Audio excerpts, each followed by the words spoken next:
तो दोस्तों कल है 20 मार्च और 20 मार्च की तारीख कोई ऐसी वैसी नहीं है, बल्कि इस तारीख को कुछ बहुत ही बड़ी बड़ी दो जियोपॉलिटिकल घटनाएं घटित होने वाली है। जी हाँ, एक घटना की अगर बात की जाए तो वो भारत के पॉइंट ऑफ व्यू से काफी ज्यादा खतरनाक है, क्योंकि चाइना के राष्ट्रपति शी जिनपिंग तीसरी बार राष्ट्रपति बनने के बाद रशिया के विजिट पर होंगे। जी हाँ, 20 मार्च को यानी कल वो रशिया के विजिट पर होने वाले हैं, जबकि at the same time Japan के प्राइम मिनिस्टर भारत आने वाले हैं। जी हाँ, फुमियो किशिदा भारत की यात्रा पर आने वाले हैं और कल वो यहाँ आकर प्राइम मिनिस्टर मोदी के साथ वार्ता करने वाले हैं। इस दौरान बताया जा रहा है कि कुछ बड़ी बड़ी प्लानिंग्स भारत और जापान के बीच में होने वाली है।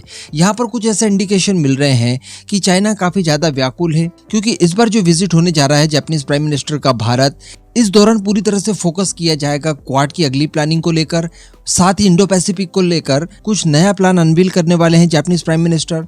इसी के साथ साथ भारत के साथ डिफेंस को लेकर कॉपरेशन को बढ़ाने की बात कही जा रही है। और इन तीनों चीजों को अगर आप देखें, इंडो पैसिफिक हो गया, क्वाड हो गया या फिर डिफेंस का सेक्टर हो गया, तो इन तीनों ही चीजों से सिकंजा चाइना के ऊपर कसा जाएगा। और जो अभी तक पूरा फोकस जापान का रशिया के ऊपर था, वो कहीं ना कहीं अब डाइवर्ट होते हुए दिखाई दे रहा है। इसको लेकर मैंने आपको मॉर्निंग में भी एक वीडियो दी थी, जिसमें हम लोगों ने ये डिस्कशन किया था कि अमेरिका का भी अब पूरा फोकस इंडो पैसिफिक और चाइना के ऊपर स्पेशली होने जा रहा है, और रशिया का मामला कहीं ना कहीं अब रफा दफा करने की स्थिति आ चुकी है। लेकिन यहाँ पर चाइना इस समय काफी ज्यादा परेशान होगा डेफिनेटली, और वो रशिया को अपनी तरफ लेने के लिए पूरी कोशिश करेगा, क्योंकि इसको लेकर भी हम लोग पहले कई बार चर्चा कर चुके हैं कि रशिया इस समय हो चुका है कमजोर, और कमजोर रशिया भारत के साथ साथ पूरी दुनिया के लिए बहुत खतरनाक हो सकता है, क्योंकि ऐसी परिस्थिति में उसका मिसयूज करने से पीछे बिल्कुल भी नहीं हटेगा चाइना।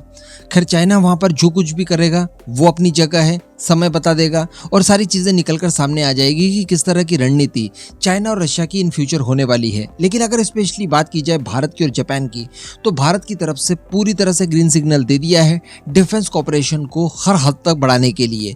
यहाँ पर बताया जा रहा है कि बॉल इस समय जापान के पाले में है और जापानीज प्राइम मिनिस्टर ही इसके ऊपर औपचारिक ऐलान करने जा रहे हैं। अब भारत जापान की बात की जाए तो काफी लंबे समय से आर्थिक सहयोग रहा है दोनों देशों के बीच में। अभी कुछ समय पहले इससे भी खबरें निकल कर आई थी कि जापान अपनी जीरो चाइना पॉलिसी को आगे बढ़ाने जा रहा है, यानी जितनी भी बड़ी बड़ी जापानीज कंपनीज है वो चाइना का दामन छोड़कर उसका एक ऑप्शन ढूंढ रही है मैन्युफैक्चरिंग के लिए, जिसके लिए डेफिनेटली भारत से अच्छा कोई दूसरा ऑप्शन नहीं हो सकता। तो एक इस मुद्दे के ऊपर भी प्रमुखता से बातचीत की जाएगी और जापान को जीरो चाइना पॉलिसी को बढ़ाने के लिए भारत का पूरा सहयोग मिलेगा, क्योंकि डेफिनेटली इसमें भारत का सबसे ज्यादा एडवांटेज होने वाला है। तमाम जापानीज कंपनीज जब भारत आएंगी तो भारत के अंदर रोजगार तो बढ़ेगा, साथ में हमारी इकोनॉमी को भी इससे बहुत बूस्ट मिलने वाला है। इसके बाद बात की जाए इंडो पैसिफिक की, तो इसको लेकर भी कई सारी चर्चाएं होने वाली है, क्योंकि मई मंथ में क्वाड नेशंस का एक समिट होने जा रहा है और इस बार ये समिट होगा ऑस्ट्रेलिया के अंदर, जहां पर प्राइम मिनिस्टर मोदी भी होंगे, जापानीज प्राइम मिनिस्टर होंगे और अमेरिका के राष्ट्रपति जो बाइडेन भी शामिल होंगे। तो यहाँ पर इंडो पैसिफिक को लेकर कुछ नई प्लानिंग की गई है, जिसको अनवील भी इसी विजिट के दौरान फुमियो किशिदा भारत आकर करने वाले हैं। अब अगर बात की जाए स्पेशली डिफेंस की, तो डिफेंस को लेकर बताया जा रहा है कि भारत और जापान कई सारे ज्वाइंट वेंचर चलाने के लिए पूरी तरह से तैयार हो चुके हैं। मैं आपको पहले भी कई बार बता चुका हूं कि दोनों देशों के बीच में मैरीटाइम सहयोग को बढ़ाने के लिए कई सारे करार हुए हैं, और दोनों देशों की नेवी को ईच अदर जिस भी टेक्नोलॉजी की आवश्यकता है, जिस भी हथियार की आवश्यकता है, दोनों एक दूसरे को देने के लिए पूरी तरह से प्रतिबद्ध हैं, जिसमें न केवल हथियारों का लेन देन किया जाएगा बल्कि टेक्नोलॉजी ट्रांसफर और ज्वाइंट वेंचर जैसी बातें भी निकलकर सामने आ रही है। इसके लिए जापान और भारत के बीच में एक एंटीना को लेकर, एक्चुअली स्टेल्थ एंटीना को लेकर डील पहले ही हो चुकी है, जो कि भारत के वॉरशिप के ऊपर इंटीग्रेट किया जाएगा। इसके अतिरिक्त भी जापान की तरफ से काफी ज्यादा कोशिश की जा रही है भारत के एमका प्रोजेक्ट में शामिल होने के लिए, और इसको लेकर भी कोई ना कोई संभवतः यहाँ पर चर्चाएं हो सकती है, जिसमें एमका को लेकर अलग अलग टेक्नोलॉजीज को डेवलप करने में जापान भारत की मदद कर सकता है। खासकर अगर बात की जाए एमका मार्क 2 के आर्टिफिशियल इंटेलिजेंस को लेकर, आर्टिफिशियल इंटेलिजेंस के क्षेत्र में जापान बहुत अच्छा कर रहा है और भारत को यहाँ पर बड़ा सहयोग मिल सकता है। इसके अतिरिक्त दोस्तों कुछ समय पहले खबरें निकल कर आई थी कि कुछ यूएवी के ऊपर भी भारत और जापान काम करने जा रहे हैं, जिसमें ऐसे ड्रोन्स बनाए जाएंगे जो कि थल सेना के साथ साथ नौसेना भी इस्तेमाल कर सके।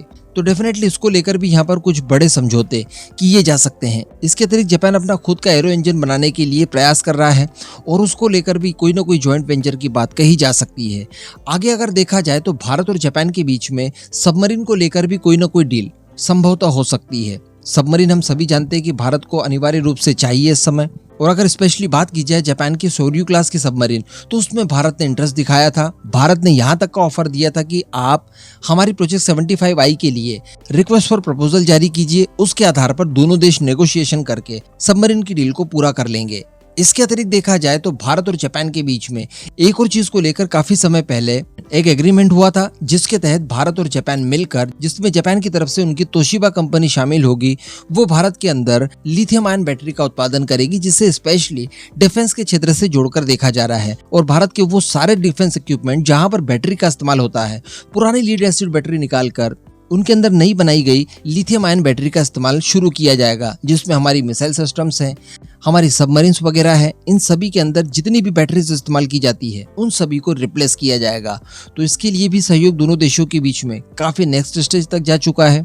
और आगे अगर सबसे बड़ी बात की जाए तो वो हो सकती है इलेक्ट्रोमैग्नेटिक रेलगन। जी हाँ, हम सभी जानते हैं कि जापान की तरफ से एक बहुत ही ताकतवर इलेक्ट्रोमैग्नेटिक रेलगन बनाई जा रही है, जिसकी स्पीड बताई जाती है 7 मैक। इसके अंदर भी भारत इंटरेस्ट रखता है, क्योंकि ये चाइना की तरफ से आने वाली किसी भी हाइपरसोनिक मिसाइल को काउंटर करने की कैपेबिलिटी रखता है। अब इस समय अगर देखा जाए तो चाइना और रशिया दोनों ही हाइपरसोनिक मिसाइल्स के फील्ड में काफी ज्यादा आगे जा चुके हैं।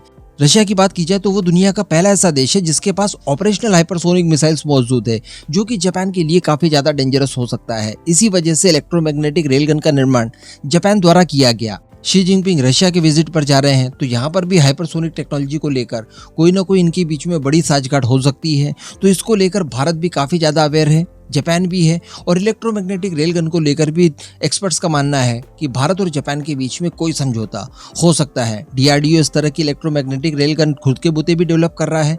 अगर यहाँ पर किसी तरह की कोई सहयोग की अनिवार्यता पड़ी तो जापान बिल्कुल देने के लिए तैयार होगा।